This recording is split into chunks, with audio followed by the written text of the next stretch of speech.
Shalom sahabat LTVC.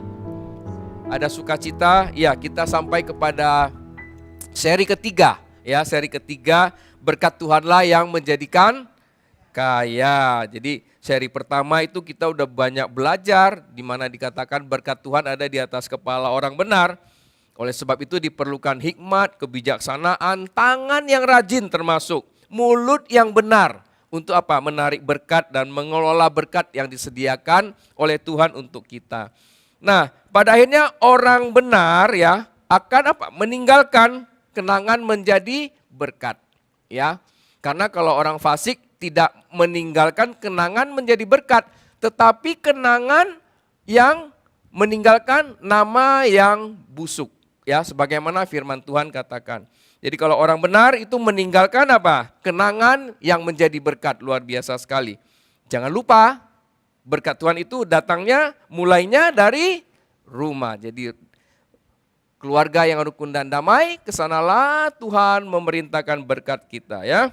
Nah di seri kedua itu dikatakan berkat itu sudah dekat sekali dengan kita. Jadi mengambil berkat itu cara yang paling mudah ternyata itu perkataan dari mulut kita. Artinya perkataan kita kalau menyenangkan hati Tuhan, waduh itu berkatnya terus mengucur itu. Jadi ada kekuatan untuk menarik berkat itu dari perkataan kita, dari mulut kita. Oleh sebab itu jagalah mulut kita, jangan bicara sembarangan. Terutama apa? Di sana dikatakan dusta, mengumpat, menyimpan kebencian, kata-kata kebencian itu jangan ada pada orang-orang percaya sebenarnya ya.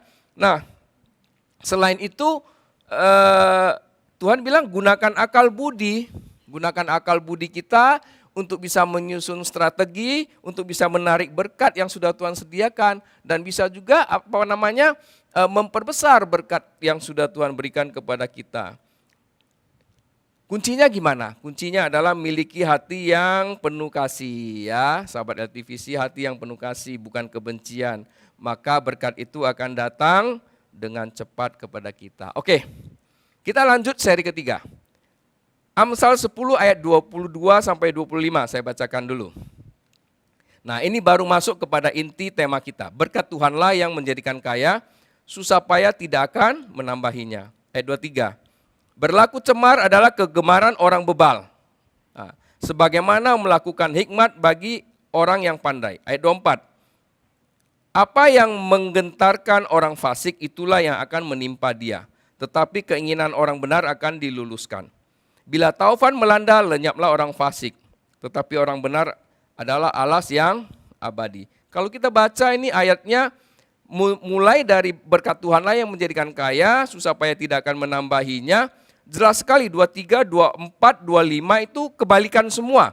Apa yang diterima oleh orang benar dengan bukan orang benar, orang fasik itu berbeda. Ya, itu berbeda sekali. Jadi artinya satu ke kanan, satu ke kiri. Tidak akan pernah ketemu. Oleh sebab itu, kenapa orang bisa berputar-putar di tempat yang sama? Karena kenapa? Kanan kiri, kayak joget. Jadi dia akan di situ-situ saja. Nah, sebenarnya Alkitab sudah menulis itu. Bagaimana 40 tahun bangsa Israel bisa berputar di padang gurun ya. Itu sebenarnya sudah ditulis. Cuman Amsal menjelaskannya itu lebih detail. Jadi kita bisa lihat itu beda antara orang benar dengan orang fasik. Nah, sebenarnya ayat 22 berkat Tuhanlah yang menjadikan kaya, susah payah tidak akan menambahinya. Itu tidak perlu dijelaskan. Enggak perlu dijelaskan, semua orang pasti mengerti.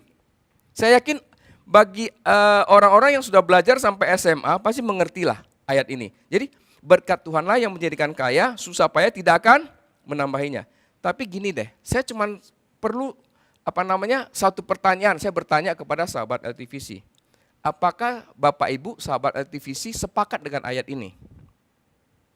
Belum tentu.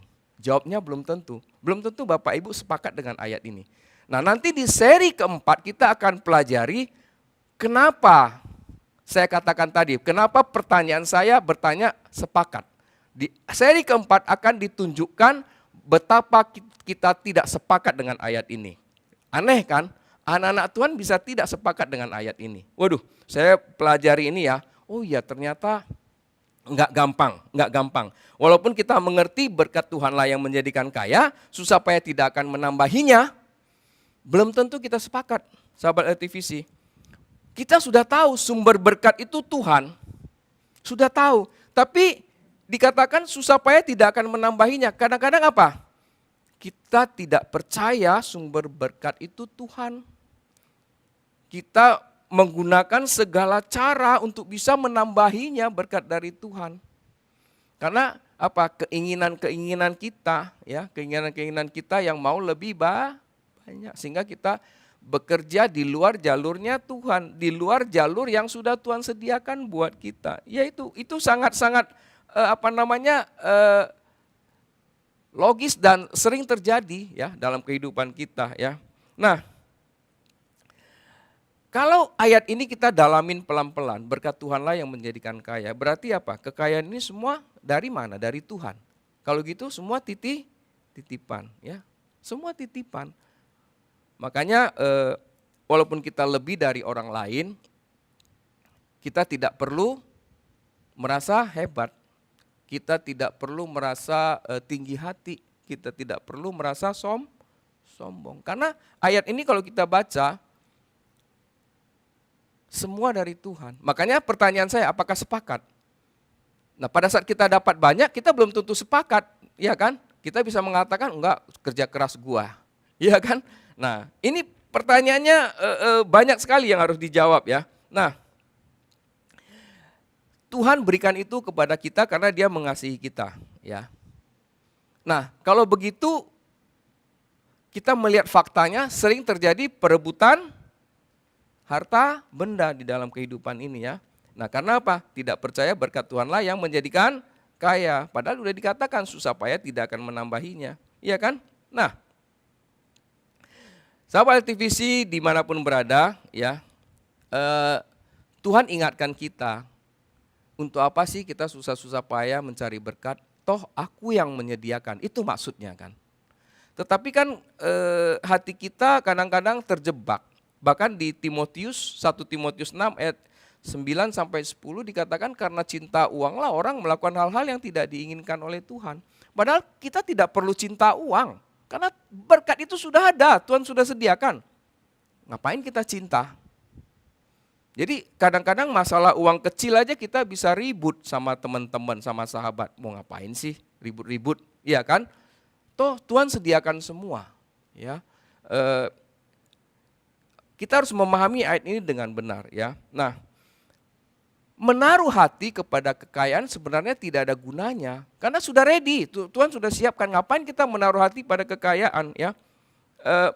Lebih baik apa? Menaruh hati pada Tuhan. Karena Dia yang menyediakan kekayaan. Buat apa kita menaruh hati kepada kekayaan itu ya? Kepada Tuhan jauh lebih baik ya. Kalau kita menaruh hati kepada kekayaan, efeknya itu tidak akan pernah buat kita damai. Yang ada gelisah. Ya, yang ada apa? Ketakutan. Kemudian apalagi kalau harta kita berkurang sedikit kita marah, nggak perlu sebenarnya ya. Jadi sepakat dengan ayat ini tidak gampang. Berkat Tuhanlah yang menjadikan kaya, susah payah tidak akan menambahinya. Belum tentu Bapak Ibu sepakat. Saya yakin belum tentu ya. Nah, sahabat LTVC yang dikasihi Tuhan, ayat ini jelas mengatakan orang Kristen, orang percaya boleh kaya ya. Karena Tuhanlah yang menjadikan kaya. Jadi boleh, Tuhan nggak melarang kaya kok. Kalau kita baca ayat ini, nggak melarang ya. Dan kalaupun kita kaya harus bisa dinikmati. Ngapain kalau kita kaya nggak bisa nikmatin? Ya kan, kalau udah banyak uang nggak bisa jalan-jalan, nggak bisa kemana-mana, nggak bisa makan yang enak. Ya semua harus dibatasin kan percuma juga ya. Nah, kalau kita mengerti ayat ini dengan benar, bukan hanya pada saat kita memperoleh kekayaan kita damai sejahtera sukacita. Pada saat itu pun hilang, kekayaan kita berkurang, itu kita nggak pernah akan sedih karena kita tahu Tuhanlah yang memberikan semua itu. Tidak ada rasa cemas yang menyiksa ya, dan juga tidak akan merasa malu di dalam kehidupan ini. Itu yang ayat ini maksudkan kepada kita ya. Nah, kemudian kita lanjut ke ayat selanjutnya di ayat 23. Berlaku cemar adalah kegemaran orang bebal, sebagaimana melakukan hikmat bagi orang yang pandai. Nah, ini tadi. Sebenarnya kalau kita tahu ayat 22 tadi, kita nggak perlu berlaku cemar kan? Tapi di sini katakan orang bebal itu pasti melakukan itu, ya. Orang pandai tidak melakukan itu. Sahabat LTVC, sesuatu yang cemar itu merusak. Contohnya kalau udara. Udara tercemar sehat enggak? Tidak sehat. Demikian juga diri kita tercemar, tidak sehat ya.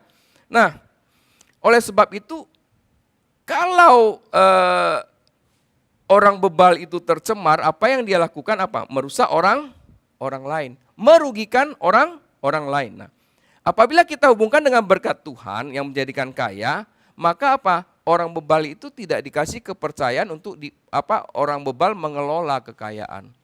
Yang diberi kepercayaan hanya orang-orang percaya yang penuh hikmat, yang sepakat dengan ayat tadi, ya, yang sepakat dengan ayat tadi. Jadi ada batasan berkat buat orang bebal, ya, ada batasan berkat, ya. Nah, tapi kembali bicara berkat Tuhan itu bukan hanya uang ya, sahabat LTVC, banyak hal yang lain lah, banyak hal yang lain. Kesehatan aja itu utama sekali ya, sahabat LTVC. Nah, apabila kegemaran kita senang melakukan cemar, itu sangat berbahaya ya. Jadi sangat berbahaya sekali. Orang-orang yang suka melakukan cemar itu sangat berbahaya. Jadi udah pasti di mana ada orang itu, keadaan di sekitar situ tidak enak gitu loh, tidak enak. Dan biasa suka melakukan cemar itu biasanya suka pakai topeng ya, atau Alkitab katakan serigala berbulu domba. Nah, di ayat 23 ini kata bebal di sini itu dalam bahasa aslinya itu jahat sebenarnya. Dalam bahasa aslinya diterjemahkan itu artinya jahat. Artinya gini, lebih dalam lagi dia hatinya bengkok. Jadi nggak bisa lurus hatinya. Jadi jalannya bengkok terus, belok-belok terus ya. Jadi hatinya bengkok ya. Nah, jadi jelas sekali ya Tuhan bisa melalui berkat itu membedakan orang benar dan orang bebal. Jadi ayat 22 tadi, kalau kita sepakat dengan berkat itu kita akan jadi orang benar. Kalau kita nggak sepakat, kita bisa masuk ke orang bebal loh. Jadi kita harus hati-hati. Jadi ayat ini sangat jeli, sangat memperhatikan dan membedakan antara orang bebal dengan orang yang berhikmat. Ini luar biasa sekali ya. Nah, orang yang berhikmat itu disebut pandai. Coba. Jadi sahabat LTVC dimanapun Anda berada, jadilah orang-orang yang pandai, yang bisa menggunakan hikmat ya. Nah, ayat 24. Apa yang menggentarkan orang fasik, itulah yang akan menimpa dia. Tetapi keinginan orang benar akan diluluskan. Nah, kembali lagi, jadi selalu ada batasan buat orang fasik ya. Dalam bahasa aslinya, diterjemahkan ke dalam bahasa Inggris ayat 24 ini, artinya gini, orang fasik dan orang benar itu sama-sama akan menerima hasil. Ya, will be granted, artinya pasti terima, ada hasil. Jadi itu bicara waktu. Jadi jangan kita lihat pekerjaan orang fasik seakan-akan dia berhasil, kita cemburu, enggak. Nanti ada waktunya Tuhan bilang. Jadi semua pasti terima, orang benar terima hasil, orang fasik juga terima hasil. Nah, cuman yang diterimanya berbeda, ya. Orang fasik akan terima apa? Ketakutan. Karena dikatakan di sini apa yang menggentarkan orang fasik, itulah yang akan menimpa dia, ketakutan. Jadi apa yang dia takutkan itu akan datang kepada dia, tetapi keinginan orang benar akan diluluskannya. Orang benar akan menerima hasratnya, menerima kebahagiaannya. Hasrat dalam hatinya itu akan diterima bagi orang-orang benar. Nah, saya mau katakan apa ya, setiap apa yang kita lakukan sesuai dengan firman Tuhan, itu Tuhan senang dan kita pasti diberkati. Saya berani katakan pasti diberkati. Ya, walaupun tidak langsung. Ayat ini mengatakan tidak langsung. Dari bahasa aslinya diterjemahkan will be granted. Jadi selalu ke depan ya. Jadi kadang-kadang kita melakukan sesuatu yang baik di mata Tuhan, kita mau terima berkatnya besok ya enggak juga. Jadi ada waktunya Tuhan untuk memberikan berkat kepada kita. Jadi Kembali lagi, will be granted itu berkat yang akan datang di depan. Jadi tergantung apa? Tergantung apa yang kita tabur, apa yang kita kerjakan ya. Terus setelah kita kerjakan, kita tinggal atau kita jaga atau kita pupuk. Kalau kita ibaratkan pertanian, setelah dikasih bibit, apakah kita siram, apakah kita kasih pupuk, itu nanti hasil akhirnya yang menentukan. Nah, semua itu ada di mana? Ada di tangan kita. Jadi di seri-seri sebelumnya, tangan kita mau bagaimana? Mau rajin atau mau malas atau lambat? Ya terserah, itu ada di kita masing-masing. Jadi pada saat panen akan kelihatan hasilnya orang benar dan orang fasik itu berbeda ya. Nah, Yesus memberikan kita perumpamaan mengenai benih yang baik dan benih yang jahat. Jadi dalam proses berjalannya kedua benih ini akan tumbuh bersama. Kadang-kadang kan kita lihat kenapa sih orang fasik juga bisa tumbuh gitu. Kita kadang-kadang dalam hati bertanya kan, nggak perlu pusing sahabat LTVC. Tuhan sudah bilang dua-dua akan tumbuh bersama. Kelihatannya bagus, dia mirip dengan yang kita tanam. Tapi pada akhirnya apa? Pada akhirnya itu akan dibuang ya. Pada akhirnya itu akan dibuang kata Tuhan. Jadi tidak dipakai. Nah, kembali kita lanjut ke ayat 25. Nah, bila taufan melanda, lenyaplah orang fasik. Tetapi orang benar adalah alas yang abadi. Coba renungkan kembali ke ayat 22 tadi yang kita baca. Berkat Tuhanlah yang menjadikan kaya, susah payah tidak akan menambahinya. Di sini dikatakan lihat tuh, ya. Siapapun orang itu pasti suka hasil panen yang bagus toh, ya. Pernah nggak dengar padi puso gitu loh. Sering kan kita mendengar itu artinya sebelum panen sudah habis. Nah, ayat ini berkata bila taufan melanda lenyaplah orang fasik, tetapi orang benar adalah alas yang abadi. Nah, kadang-kadang sebelum panen Tuhan izinkan terjadi peristiwa alam itu, maka hasil panen kita akan habis ya. Nah, jadi ada proses alami bagi orang bebal. Ya sahabat LTVC, ada proses alami bagi orang bebal yang suka cemar tadi yang kita baca ya. Nah, kalau teman saya suka bercanda, yang teman sepelayanan, nanti kalau orang bebal itu bisa hilang tanpa bekas katanya kan, tiba-tiba aja. Kalau dia ada di pelayanan juga, kalau dia nggak benar dia mundur tanpa berita. Jadi kita kadang-kadang bercanda dengan teman-teman. Jadi taufan itu datang tiba-tiba, tidak ada pemberitahuan. Jadi artinya pada saat orang bebal itu Tuhan mau berurusan dengan dia, ya tiba-tiba aja. Nah, janganlah. Jadi nggak bisa siap itu. Jadi setiap saat tiba-tiba. Sehingga ujian itu datang tiba-tiba juga. Jadi orang benar harus was.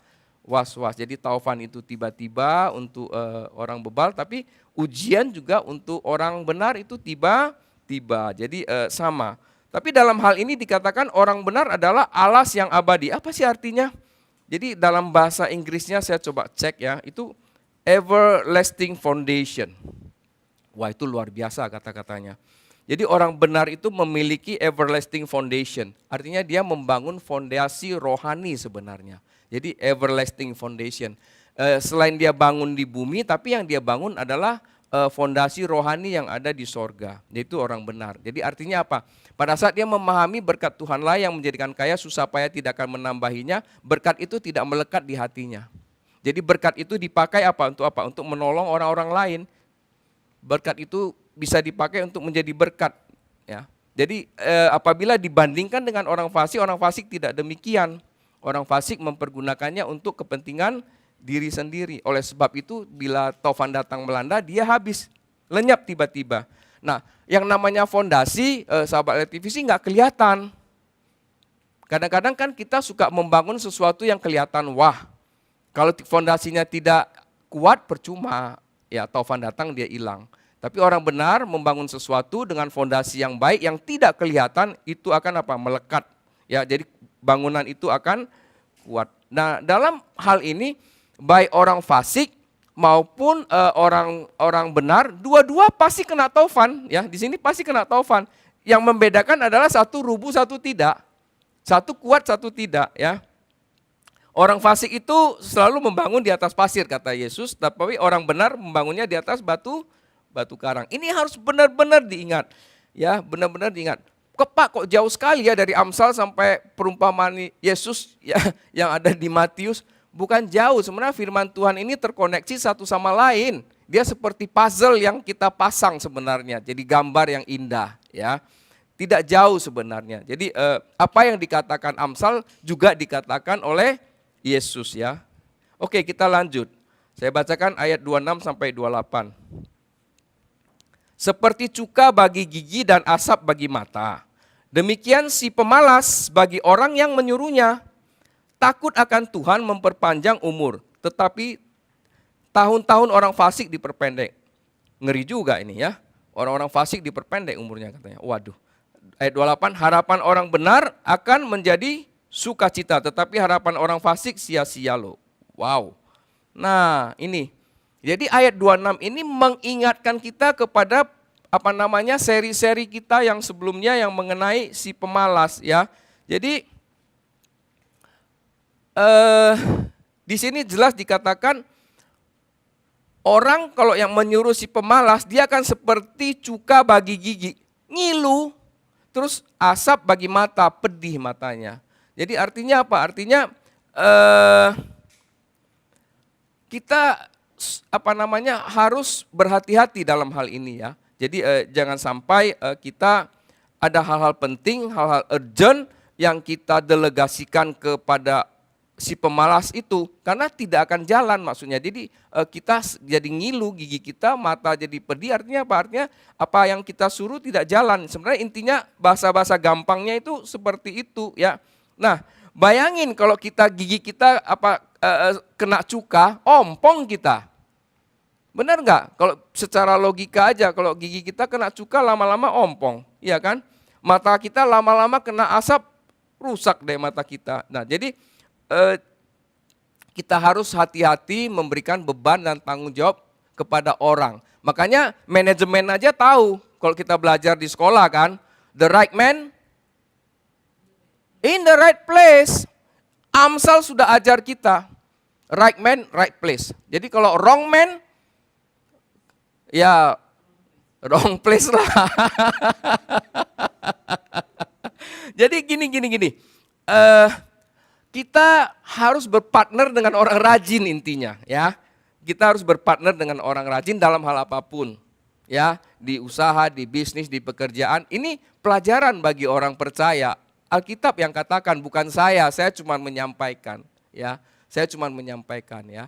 Jadi kalau kita dengan orang rajin, orang yang bertanggung jawab, pasti semuanya endingnya happy, kita bisa melakukannya dengan baik. Jadi artinya pemalas bukan partner yang baik, intinya begitu ya. Saya cepat aja, waktu berjalan terus. Ayat 27. Takut akan Tuhan memperpanjang umur, tetapi tahun-tahun orang fasik diperpendek. Wah, memang usia di tangan Tuhan, sahabat LTVC. Tetapi ada bagian kita loh saat berinteraksi dengan Tuhan. Itu takut akan Tuhan itu kan berinteraksi sama Tuhan. Siapa sih kita? Ya kan? Takut akan Tuhan itu berinteraksi dengan Tuhan. Nah, takut akan Tuhan itu bagaimana? Supaya umur kita panjang. Kita langgar terus firman Tuhan. Iya, jadi orang fasik kita, pendek umur kita kan. Jadi ada cara kita bagaimana berinteraksi dengan Tuhan ya. Ini luar biasa sekali. Dan umur kita bisa panjang. Tentunya ya paling simpel ya kita menyenangkan hati Tuhan ya. Jadi bedanya cuma dua, sedikit sekali. Orang fasik dengan orang benar ini. Satu menyenangkan hati Tuhan, satu tidak menyenangkan hati Tuhan. Yang tidak menyenangkan hati Tuhan, ya itu umurnya bisa diperpendek ya. Jadi begini, ternyata panjang umur itu paling gampang itu apa? Menyenangkan Tuhan.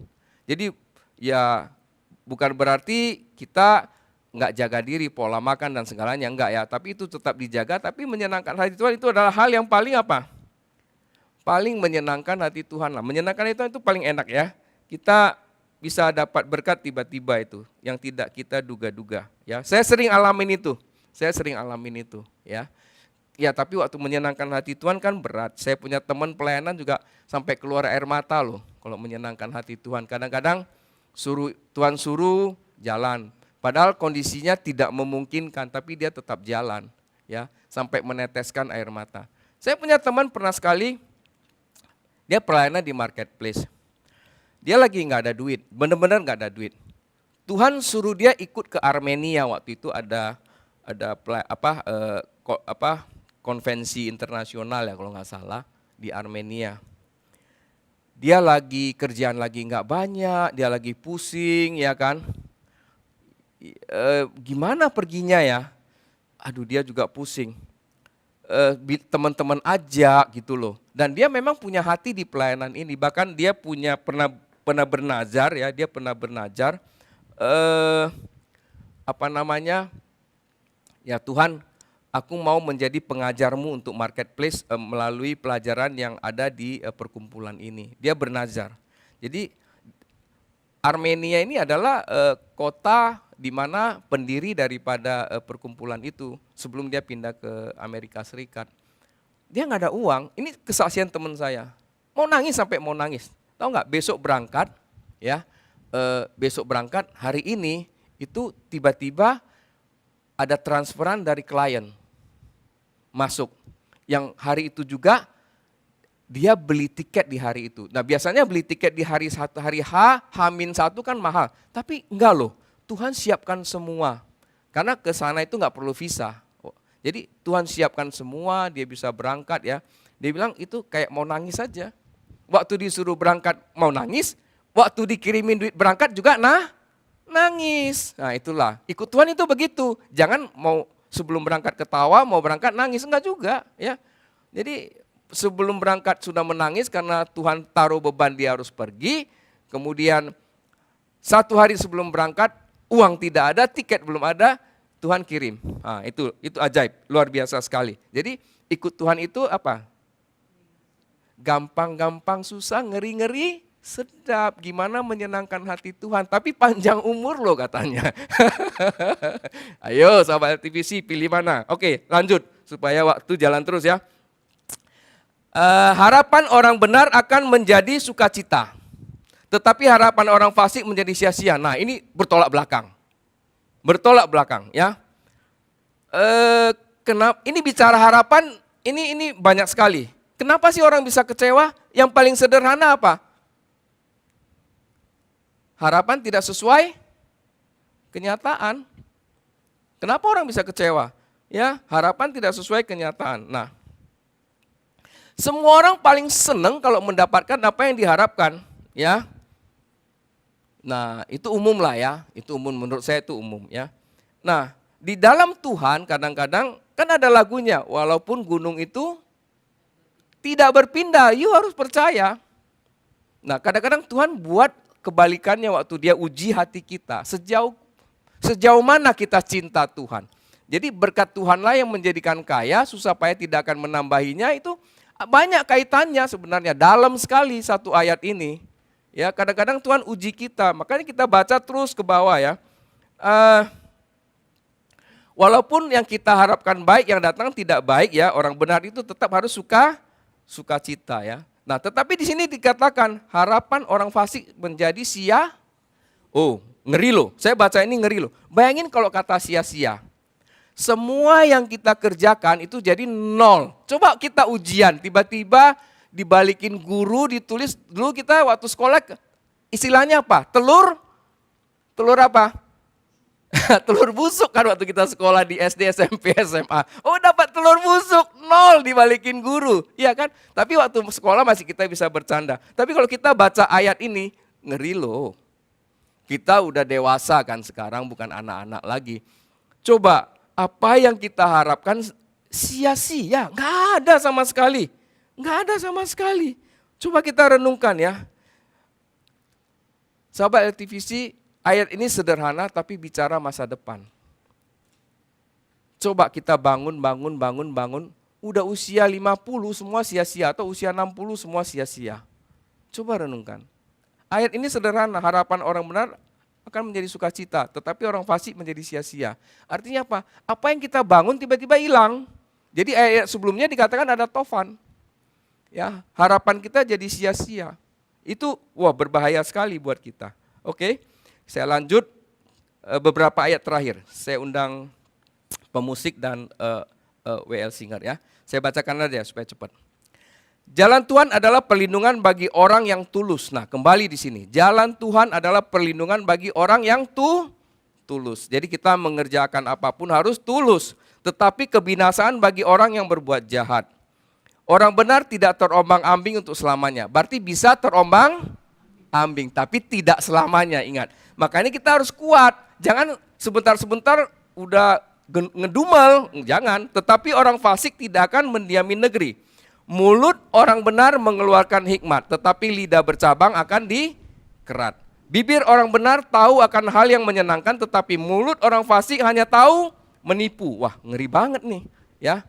Sebagai penutup ya, ayat 27, 28, 29, 30 yang kita baca sebenarnya tujuannya sama. Itu bicara kebahagiaan, bicara sukacita orang benar, dan bicara kesedihan dan duka cita orang fasik. Itu kiri kanan itu berbeda. Kiri kanan berbeda sama sekali. Jadi gambaran ini menunjukkan apa? Betapa Tuhan sangat mengasihi orang benar, orang percaya, anak-anak Tuhan. Yang memiliki apa? Gaya hidup yang menyenangkan hati Tuhan. Yang mengerti firman Tuhan dan mau melakukan firman Tuhan.